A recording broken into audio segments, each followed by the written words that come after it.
But first of all, introduction, I'm Reid, and I started off doing adventures not on a paddleboard because the sport didn't really exist. I grew up on the edge of Dartmoor and went and camped non-illegally up there, and then went up to university and joined the Officer Training Corps, the TA thing that you don't get shot at, which is good, and went and climbed lots of mountains, and went on and trained up to be an international mountain leader, and developed an extreme sport for the mountainside called slagooning. But if you're interested in talking about mountains, if you're talking about the qualifications to leading groups up into the mountains, come and find me later, because tonight I'm going to talk about the paddleboarding. And first of all, I got an update from Dave Cornthwaite saying who wants to join this guy paddling down the River Thames. And I thought, on this paddleboarding. I thought that sounds quite good, so I jumped on board and we paddled from Reading all the way down to Paddington, as I've renamed it. And this took a bit longer than it takes on the train, even though you sit outside Paddington waiting for the wrong leads on the line. But it was an amazing journey to see something that I've passed so many times and really celebrate the Thames. And then Dave said, well, you survived that. Do you want to come somewhere a bit more tropical? Do you want to come to Martinique? I put up my hand. I think he missed it the first time, so I put my hand up a bit further and went and did a circumnavigation of the island of Martinique. Here we are, seeing whose board is longer on the island of Martinique, right near the finish. We did a whole circumnavigation. It wasn't sitting in hammocks under tropical, nice sunny weather. We were paddling in some interesting conditions with some quite big waves that can turn over a little Ben Arthur quite easily, unfortunately.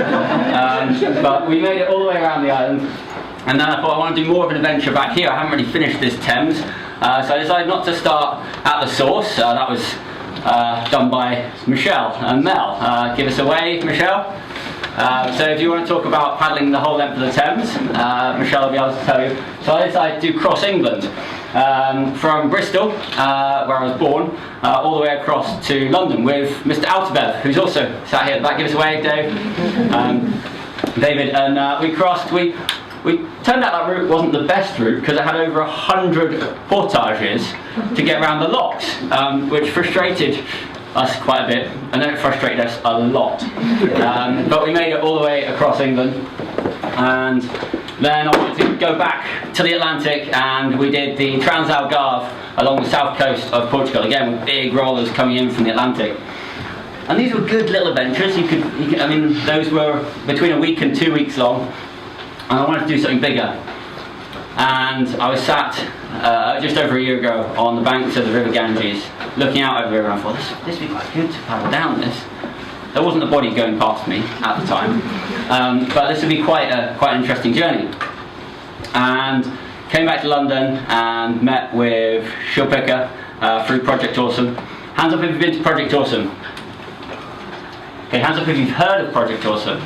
Okay, yeah, that's some. And that's a workout group that meets throughout the week.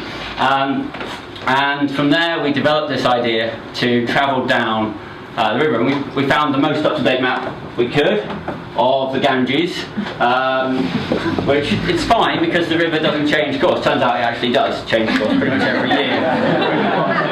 But how could you get lost on a river? Well, we were to learn that along the way. But why on earth would you travel down this river? The reason we did this was for the future of India and the young people there. We worked with WaterAid on various projects down the river, and the picture of Ahana here, who lives in a slum close to the river, but there's a lot of work being done with WaterAid in terms of improving sanitation. And then there's Sandesh, and then there's Vijay and Krishna, and these people, they're the future of India, but they're living in areas where there's such high waterborne diseases, and that affects people this age the most, first and foremost. So how did we prepare for this? How should we prepare for paddling down this filthy river? Well, we thought maybe the best way to prepare would be to paddle down the longest river in the British Isles. Any ideas of what the longest river in the British Isles might be? 7. Any rays on 7? Not 8.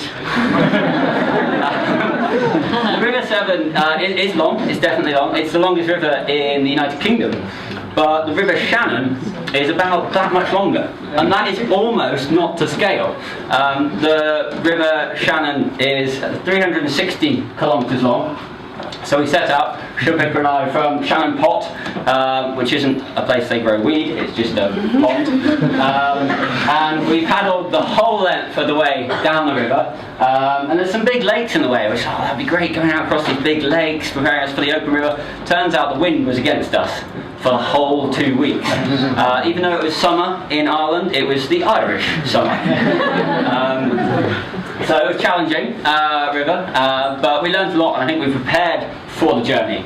And I would recommend that if you're going to go on a journey, especially if it's more than 2 weeks, is go out there, do some wild camping, and push yourself a bit in the wilderness as a team, and then you'll learn a lot more about how you can work together and how you can get through these things. And the team. Here's Pascal, our German teammate. He was our chief scientist as well. And here's Kumaran, geopaddler. He's a geologist and has done a huge number of journeys down shorter rivers in India. He's from Chennai.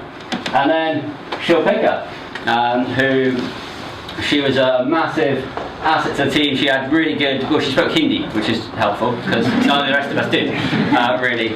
And we set off up at the top. We had to get up to the top, but here's a little bit of what we chucked in our rucksack, which can be useful both on the water and off the water. First off, the good old aqua pack. So you shove everything in, it's 90 litres and it keeps everything dry. If you close the valve properly when it's raining in Ireland.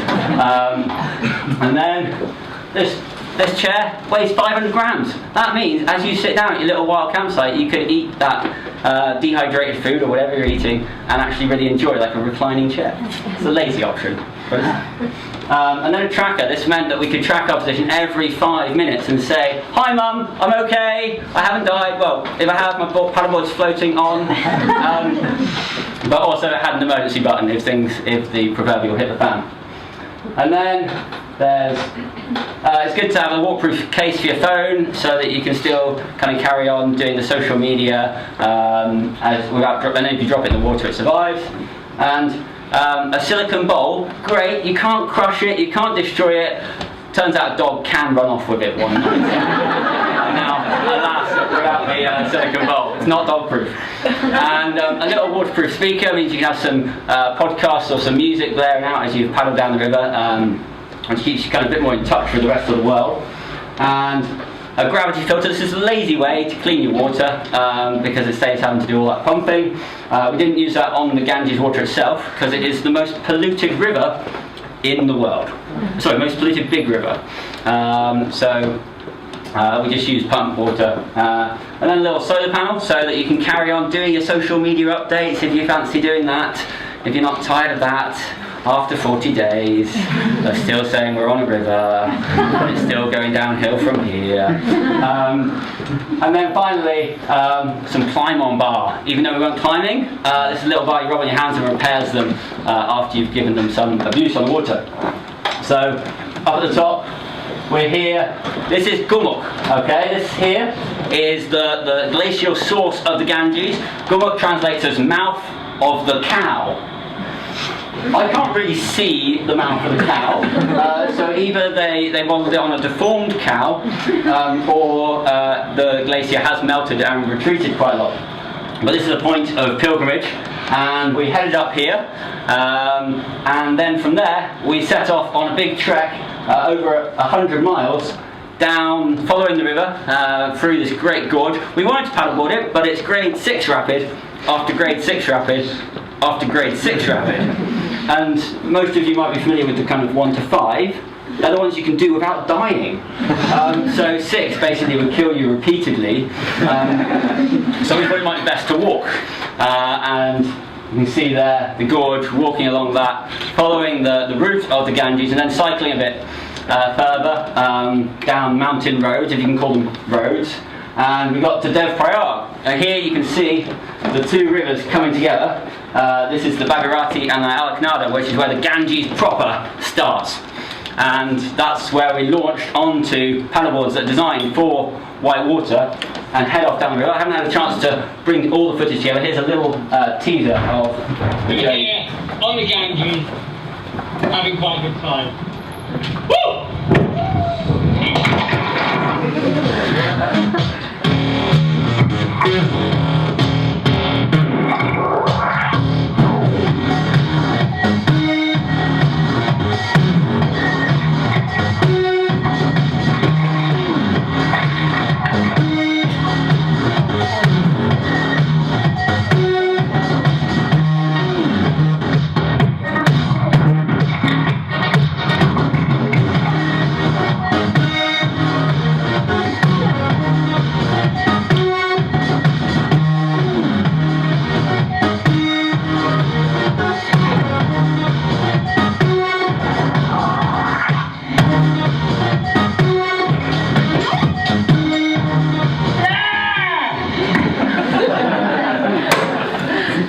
I was quite happy we got through that rapid without drowning.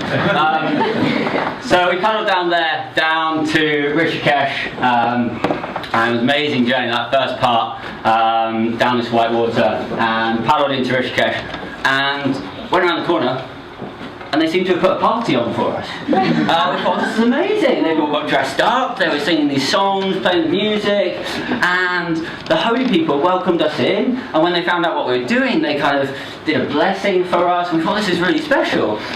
Turns out they do an arty every single evening at 5 o'clock, even if there's not someone turning up having paddled there. But we felt very special. You can see Shilps in the middle there. We felt a bit underdressed, wearing a wetsuit and a life jacket without any orange robes or anything. But it was an amazing welcome to the holy town of Rishikesh. And from there, we left the Himalayas. We were paddling out, and we got a lot flatter. We said goodbye to the last hill we were going to see for 3 months, pretty much. And the journey from there, it was a lot, there were a lot less rapids, there was a bit of braiding, so a bit of kind of navigational challenges. And we had a team member photographer come and join us, as Neil, who thought it would be far better. Why would you do paddleboarding? Seriously. So he brought along a pack raft.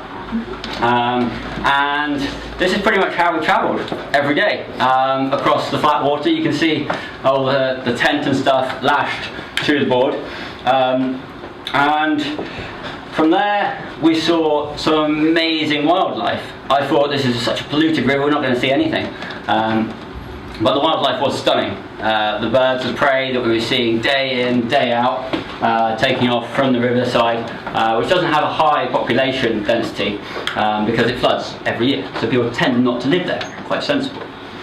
And I didn't take the great horned owl picture, but the bird life, the kingfishers were the most amazing. Again, I didn't take the kingfish shot, but saw more kingfishers in one day that I'd seen in the whole of the rest of my life put together, which was so amazing to kind of see these things close at hand, day in, day out. There was other wildlife, such as these turtles. I don't know if you can see they're wrapped up in a fishing net. Kumaran found these on a sandbank, and the fisherman had caught his fish, taken the fish out, and then just left at least 7 turtles wrapped up in this fishing net. So we pulled them out. We didn't eat the heads off, that's just a bit camera shy, and but he did want to pose on the front of our paddleboard before we kind of released them out into the wild. And then the one species that is the most endangered one of the most endangered aquatic mammals in the world is the Gangetic dolphin, and we thought our chances of seeing these is fairly low. However, day after day after day, we saw these dolphins jumping, and it's really hard to get a photo because as soon as they've jumped, then you get your camera out and you're like, oh, where are you going to go now? I don't know which direction you're going, and you sit there and you wait and you wait. So I have lots of pictures of Splash where there was once a dolphin, and it was an amazing treat to kind of see these, and a sign of, well, A, the dolphin's resilience, but also the parts of the Ganges are not as polluted as other parts and other rivers. There's a crocodile. This is the mother crocodile. and lives in upper reaches of the Ganges and tributaries. And then there's this one here, that's the Gharial Crocodile. And then there's the saltwater crocodile. Welcome to India. Luckily, only 2 of these species want to eat humans, which is great. So the Gharial crocodile in the middle has no interest, it only eats fish, and although we smell quite bad at times, it didn't go for us, but that's because we didn't see any of these crocodiles. They weren't so good with the levels of fishing being done on the river. And we saw signs of them on the riverbank, and someone who paddled that way shortly before us had said, "Oh, did you see the crocodile on that section?" We're like, "No," just raised our concern level a lot. But luckily didn't see those. And there's this, it's simply water hyacinth. It's an invasive species. I don't know if you can see anything there, but you might be able to spot, there's a little pattern in the middle there. I was just pulled in on the side, trying to find a suitable place to meet our support vehicle, and this snake just popped its head up beside my knee, had a look at my paddleboard and thought, it's quite a nice paddleboard, looked at me and thought, nah. And then it swam around the back of my paddleboard, and I thought, wow, that's quite scary, but I should get pictures before I check how dangerous this species is. Maybe not the best course of action, but had a little run with this water snake. Luckily it didn't see me as lunch, and not vice versa. And then there is the pollution that happens day in, day out on this river. There's the agricultural pollution, huge amount of wash-off of pesticides and fertiliser into the river, causes algae pollution on tributaries. And then there's the industrial waste, which is far worse, particularly in Campbell, where a lot of leather is produced and those heavy metals washed into the river, and you can't filter those out, they're dissolved in their chromium and the like. And then there's the humans. This isn't a picture of a human, this is an effigy made out of straw, but some people, when they die in India, they are not burnt on. We saw funeral pyres day in, day out on the riverside, but some people cannot afford the huge amount of cost to buy the wood, and others, they're holy men and pregnant women and people who've died of cholera and other categories are not burnt, they're slipped into the water. And when you see the first human body on the river, it's not easy. It's very difficult. And then you see the second one. And I thought that would get easier, seeing one, when you see them day in and day out. And some days we saw half a dozen or more, some of them floating, some of them on the banks with dogs, wild dogs, chewing into them.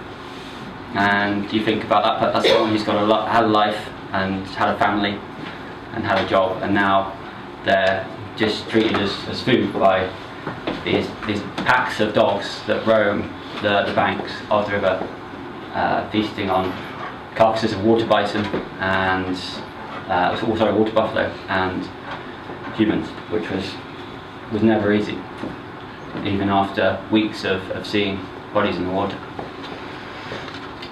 And what we wanted to do as part of this journey was to raise awareness for the amount of human waste that goes into. I decided not a graphic picture of human waste, but there's a huge amount of sewage treatment plants that are massively underpowered to deal with the amount of waste as a growth of population, and also not the pigs themselves, but what the pigs rooting around there is mostly single-use plastic.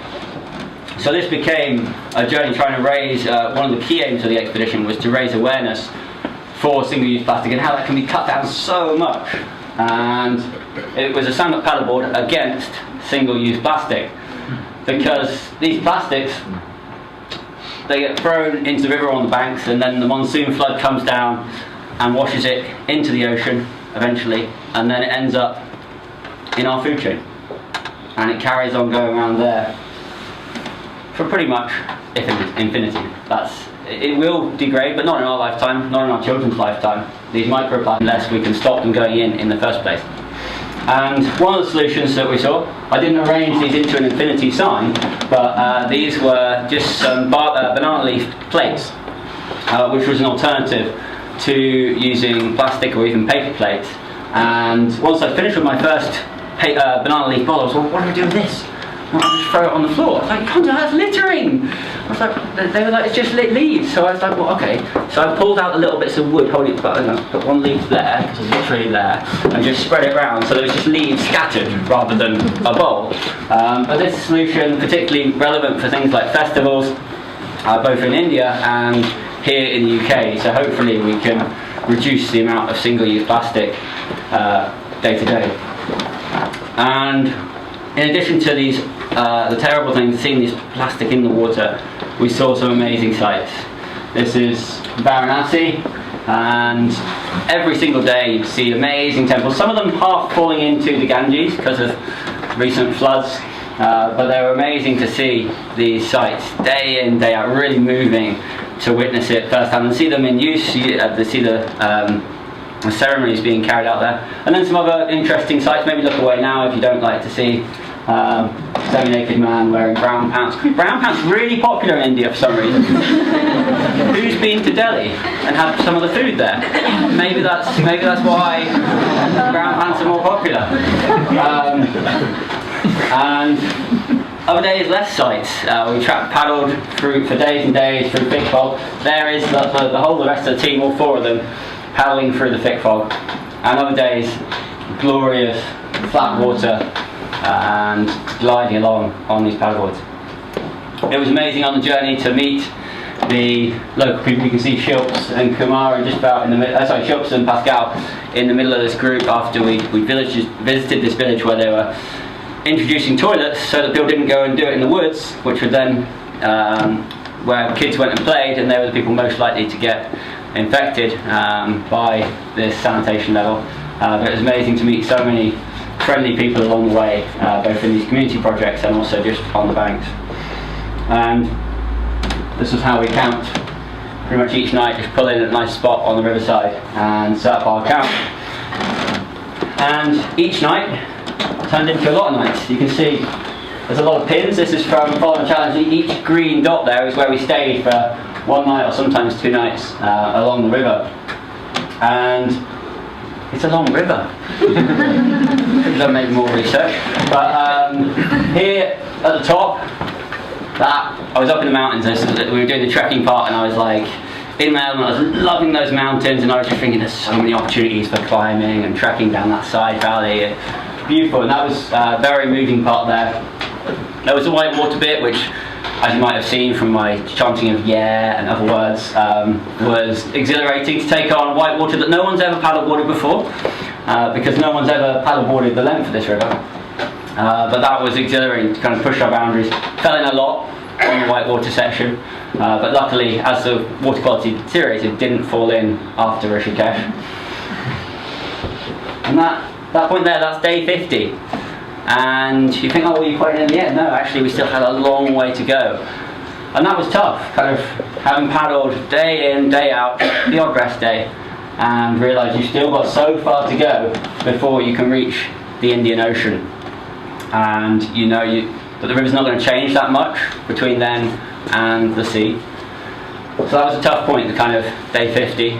And that's the penultimate day. And there it hadn't really sunk in that I was near the end, and it was about to be complete, this expedition. It was about to see ocean, and then it's nothing but ocean for a long while. Actually, I'll go to how I felt on the last day. Made it to the end of the Ganges on this paddleboard. It's amazing. Out there is the Indian Ocean. Nothing but ocean until Antarctica. And here we have the big festival. Mela Festival, loads of Hindus coming to the end of the Ganges to clean their sins by washing in the water. So, I mean, the only thing to do is to clean myself. Woo! Hey, salty. My relatively unscientific test that I must be out of the ocean now. but I'm glad I didn't compare it to the taste of water elsewhere on the river. So that's the team who started with the trek, and then with Kumaran, and that's on a little sandbar that we felt that we just had to sign, kind of leave our mark on the sandbar, and that brings the journey to an end. We've completed it with most of the team back in the UK now, so massive thanks to Starwood who gave us the touring boards and well, the whole kit, and the other sponsors, and thank you very much to you guys for listening.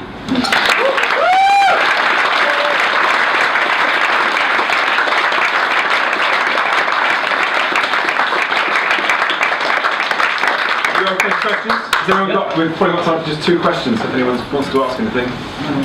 What's your legacy going to be, Spike? Because I know Schultz is still out there. So the legacy of something like this is difficult when you leave the country, and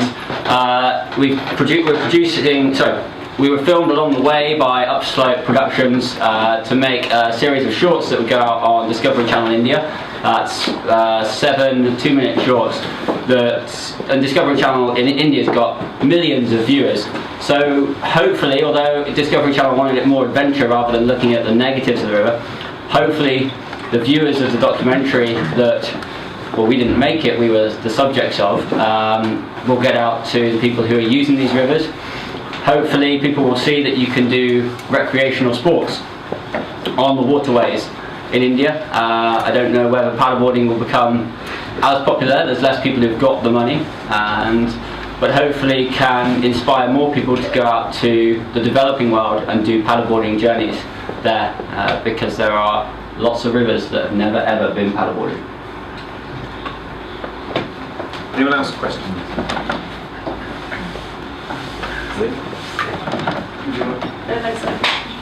So obviously there's a huge difference between going on, say, a short holiday for a week or 2 weeks and going on an expedition for 4 months. What's the biggest thing you find you're not prepared for in the transition between the two? Ooh, good question. What am I not prepared for in the transition from a short expedition to a long one?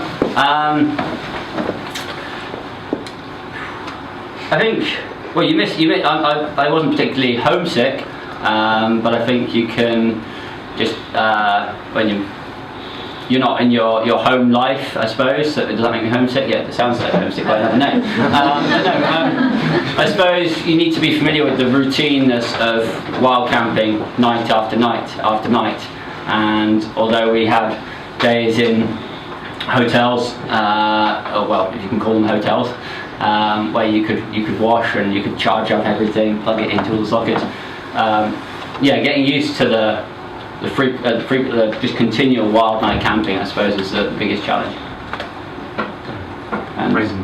Any other questions? One more. Yeah. Go on.